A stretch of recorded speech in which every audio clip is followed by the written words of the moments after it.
ሰላም እንዴት ናችሁ? ደህና ናችሁ? አለው ደህና ነኝ እግዚአብሔር ይመስገን። እንግዲህ በፍቅራችን የምትቃጠሉ ሰዎች በኩባያ ወተት ጠጡ ተብላችኋል። ግን ሀይሚ ምን ሆነሽ ነው? ወይኔ ግፍሽ! ኧረ ሀይሚ ተግፈኛ አትሁኝ። በእውነት ነው የምልሽ። አሁን እነዚህ ሰዎች እኮ በጣም ነው የተቃጠሉት። አንድ ኩባያ ወተት እንዴት ነው የሚበቃቸው? ምን አስበሽ ነው እንዴ?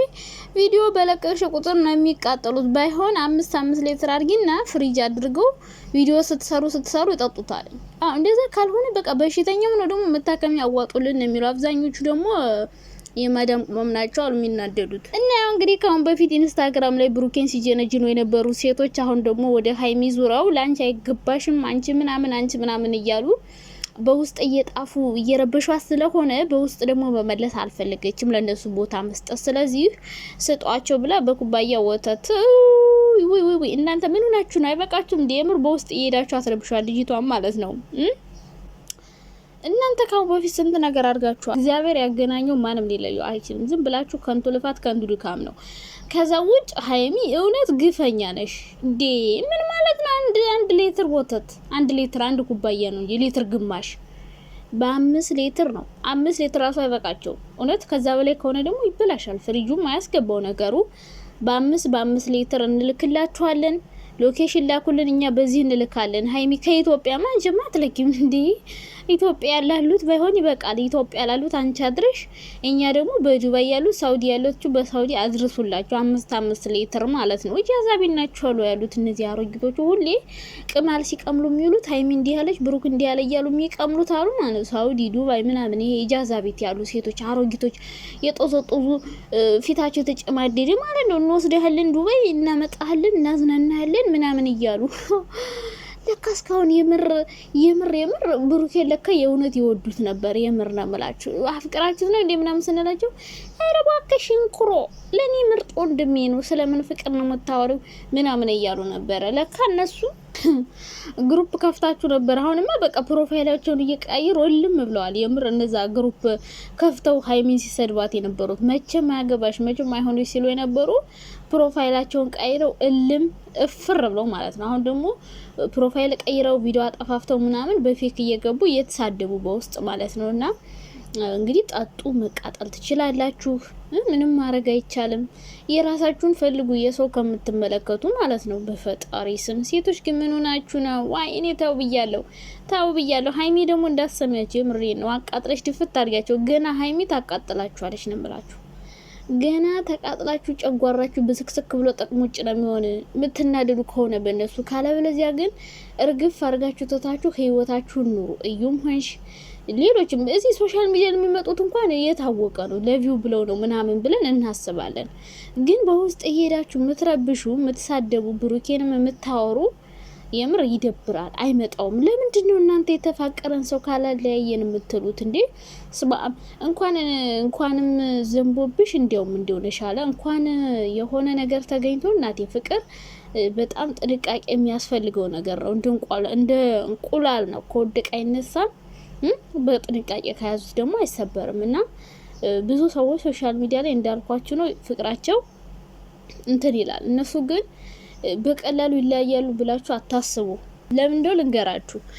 በጣም ብዙ ጊዜ ልምድ አላቸው። በጣም ተለማምደዋል። ሀይሚ ምን እንደምትፈልግ ምን እንደሚያስደብራት ብሩኬ በደንብ ጠንቅቆ ያውቃል። ብሩኬ ደግሞ ምን እንደሚያስደብረው ምን እንደሚመቸው ምን እንደማይመቸው ሀይሚ ታውቃለች። ሶ እነዚህ ልጆች በፍቅር የመቀጠል እድላቸው በጣም ከሌሎቹ ሰዎች የተለየ ነው። ስለዚህ ባትለፉ ጥሩ ነው፣ እንደ ሀሳብ ማለት ነው። እግዚአብሔር ካላለው እኮ እናንተ ለፋችሁም አለፋችሁም በቃ ይሆናል ከተባለ ይሆናል። በቃ እናንተ ስላላላችሁ አይደለም። ሲቀጥል ደግሞ ለራሳችሁ ፈልጋችሁት ከሆነ እንጂ ብሩኬን የምትወዱትና የምታከብሩት ከሆነ ሀይሚን የመሰለች ሴት የትም አይገኝም። እንደው በተለይ ሶሻል ሚዲያ ላይ ያሉ ሴቶች እንደ ሀይሚ ቁጥብ አይደሉም፣ ስነ ስርዓት ያላቸው አይደሉም። አብዛኞቹ ሴቶች ከብዙ ወንድ ጋር ይሰራሉ። ገና ለዩቲዩብ ብለው ገላቸውን እያሳዩ ልብሳቸው ሲያስጠላ አለባበሳቸው፣ የሚያወሩት ወሬ፣ ወንድ ላይ የሚለጠፉት ነገር የሆነ ክብራቸውን የሚያስጠል ስራ ስሩ ሲባሉ ገንዘብ ስለሚያስገኝ ብቻ የሚሰሩ ብዙ ሴቶች አሉ። ከነዛ መካከል አንዷ ከሆነች ደግሞ ለሱ እንደዛ አይነት ሴት ደግሞ ብዙም ለትዳር አይሆንም። እና እንደ ሀይሚ አይነት ሴት ሊያገኝ አይችልም ብሩኬ እንደ ወንድ የምታዩት ከሆነ። ካለበለዚያ ግን ለእናንተ ፈልጋችሁት ከሆነ ሊሆን የማይችል ነገር ነው። ምክንያቱም አንድ ሰው የሚወደው እኮ አንድን ሰው ነው እንጂ ሁሉንም አይደለም። ኦኬ ከአሁን በፊት ሀይሚና ብሩክ የፍቅር ግንኙነት የላቸውም፣ ጓደኝነት የላቸውም ምናምን የሆነ ነገር ብትሳደቡ ምናምን እሺ ብታፈቅሩትም ኦኬ አፈቅርሻለሁ ብሏት አያውቅም ብለን እናስብ። አሁን ግን አፈቅራታለሁ ከሷ ጋር ነው ህይወቴን እንድኖር የምፈልገው እየተባላችሁ ሀይ ከሷ ጋር መሆን የለብህም ከኔ ጋር መሆን ያለብህ ይባላል እንዴ? አይባልም። ነገሩ ጦርነት ወጣቱን ጨርሶታል ጋይስ። አንድ ወንድ ለ7 ይሆናል እየተባለ ነው። እና ሴቶችዬ በጊዜ ባላችሁን ያዙ። እውነቴን ነው። አታንገላቱ እና በጊዜ ያዝ ያዛርጉ። አሁን እነዚህ ሰዎች እድሜያቸውን በሰው ሀገር ጨርሰው ባል ሲፈልጉ ማጥተዋል። እንግዲህ በግድ የኔ ካላረኩ እያሉ ወንዶችን በሙሉ እያሳደዱ የሰው ትዳር እየበጠበጡ ባለ ትዳር ወንድ እየያዙ እንደዚህ ብዙ ሴቶች አሉ። የምሬን ነው የምላችሁ። ባለ ትዳር ወንድ እየያዙ ትዳር የሚበትኑ ልጅን ያላባት ፍቅር እንዲያርግ የሚያደርጉ በገንዘብ እያታለሉ ወንዶችን ከሀገር የሚያስወጡ አሉ። ትዳር የያዙ ቤት የያዙ ልጅ የወለዱ አባቶችን እዛ ሄደው ጦዝጡዘው ውጭ ያሉ ሴቶች ናቸው በተለይ እንደዚህ የሚያረጉት። ይጦዘጡዛሉ፣ ይመጣሉ እና ብር አለኝ እንውሰድ ከሀገር እናስወጣ ይሉታል፣ ያስወጡታል። ከዛ በኋላ ልጆቹ ያላባት ፍቅር ያድጋሉ። ሚስት ልጆቿን ይዛ እዛ ትሰቃያለች። አሮጊቷ ደግሞ ሹገር ማሚ ደግሞ የልጆቹን አባት ይዛ እዛ እንትን ትላለች ማለት ነው። እና እንደዚህ የሚያደርጉ ሴቶች አሉና በጊዜ አግቡ። እድሜያችሁን በሰው ሀገር አጨርሱ። ገንዘብ እያላችሁ በወጣትነታችሁ አግቡ። አሁን እኔ ዘንድሮ አላገባውማ፣ ቀጣይ አመት እኔም አገባለሁ ታያላችሁ ሳገባ ማለት ነው። እና በጊዜያችሁ አግቡ። የምር አሮጊት አትሁኑ። እኔን ራሱ አሮጊት እያላችሁ ነበር ባለፈው።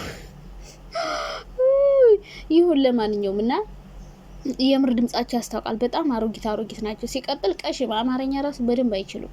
እንደ አማርኛ መጀመሪያ ተማሩ እስኪ ልመዱ፣ እንደው እዚህ ከመሳደባችሁ በፊት እሷ ማለት ነው። እና እንደዛ የሚያደርጉ ሴቶች አሉ።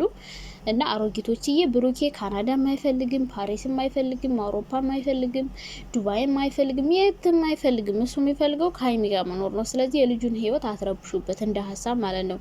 ሀይሚ ደግሞ የፈለገ ነገር በውስጥ ቢጽፉልሽ፣ ቢሰድብሽ፣ ቢያወሩሽ፣ ምን ቢልሽ ምንም ነገር መናገር የለብሽም ብዬ ነው ማስበው። ጸጥ ብለሽ ንቀሽ መተው ነው እንጂ ሊሰማሽ የሚችል ነገር የለም። ምክንያቱም ከብሩኬ በላይ አንቺን ማንም ሊያውቅሽ አይችልም።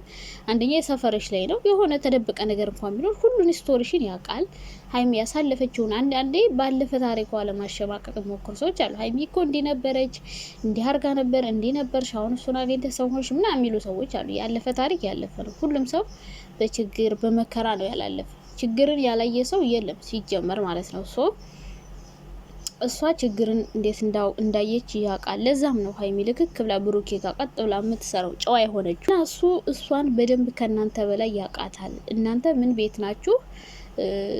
ከሱ ጋር ለምን ሆነች ብላችሁ የምትናደዱ፣ በውስጥ የምትሳደቡ፣ እሷን የሚወዷትን ልጆች የምትሰድቧቸው፣ ከብሩኬ ጋር ሆኑ ብለው ደስታቸውን የሚገልጹ ሰዎች ጋር ሄዳችሁ የስድብ ናዳ የምታወርዱት ምን ሆናችሁ ነው? ምን አስባችሁ ነው? ምንድነው ሀሳባችሁና ተጠንቀቁ። ለማንኛውም የሰው ልጅ ከባድ ፍጡር ስለሆነ ማለት ነው። በጣም ምቀኝነታችን እኛ ሀበሻ ስንባል በጣም ምን ገርም ፍጡራኖች ነን።